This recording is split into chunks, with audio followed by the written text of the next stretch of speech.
Dustin, good to see you. We start with an important question. What is a good monthly retirement income? But let's start with some data. According to the Bureau of Labor Statistics, the average annual expenses for people 65 plus in 2021 was $52,000.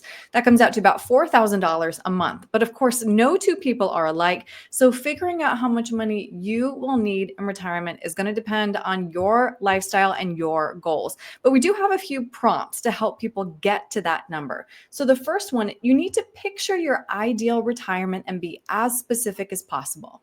Certainly, you want to think about things like where you're going to live. Do you want to be close to grandchildren? Do you want to live in a little quaint small town? Do you want to downsize? And then you want to think about, what do I want to do with my time? Do I want to spend some time volunteering? Do I want to work part-time to stay engaged? Do I want to spend the early years of my retirement traveling? Those are all things that we need to work into the plan and project. And the more specific you can be, the better that plan is going to be. Mm-hmm.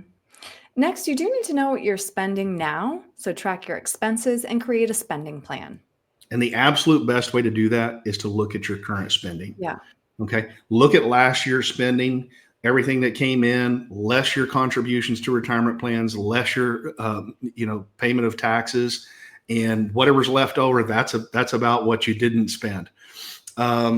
And then what you want to do, you want to create a dynamic budget. So you don't just want to plan on spending $10,000 a month, inflation adjusted.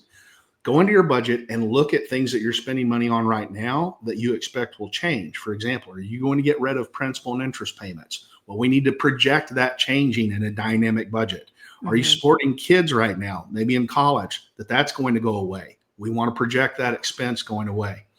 So we want to look at current spending, create a dynamic budget, and model the way that budget, the way we expect it to change over the rest of your life. Mm-hmm. You also need to account for common risk factors, including longevity and inflation. Sure. So, if we talk about inflation, the spending you're spending at the end of your life probably won't resemble the spending at the beginning of your retirement. Absolutely. Much at all.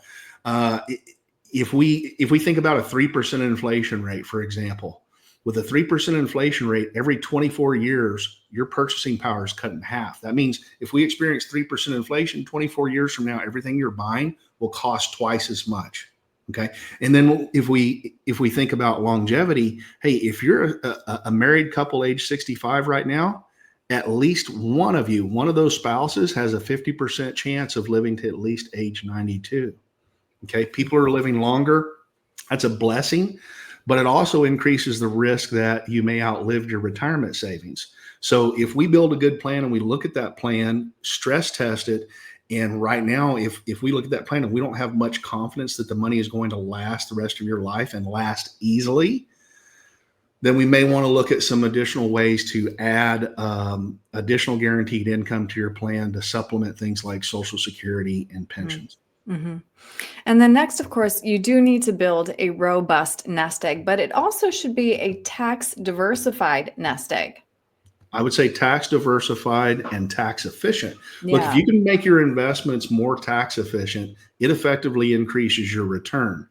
Okay. It can mean a larger income for you, or it can mean your money lasting for a longer period of time. So, as we plan for retirement, we might want to look at doing things like replacing investments that generate interest with investments that generate capital gains, because you got to pay ordinary income taxes on interest, and capital gains rates are much more friendly. You also want to take a look at investments that may not pass through that gain until you decide to sell, things like ETFs. And finally, whether or not this is right for your individual situation, now is the right time to consider it. You want to consider Roth conversions, not only because tax rates are historically low today, but also because those conversions could put you in a situation where you not only pay less income taxes over the course of your lifetime, but also pay less taxes on your Social Security. Yeah, good point. And then last, you need to determine if you want to leave anything behind. And then you can work with a financial advisor to create a legacy plan. It's an undeniable fact, Aaron, that there are only two things you can do with the money that you've saved.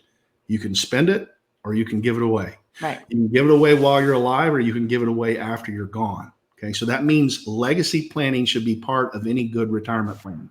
So that's why we not only help our clients make legacy planning part of their retirement plan, but we also partner with some experienced estate planning attorneys to get the right legal documents in place so that our clients' legacy and their estate are protected. Mm-hmm.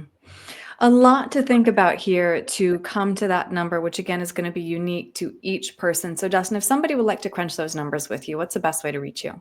Send me a text at 830-476-2505 or reach out on the website to book a free chat at longlivemymoney.com. Great. Dustin, thank you. Thanks, Aaron.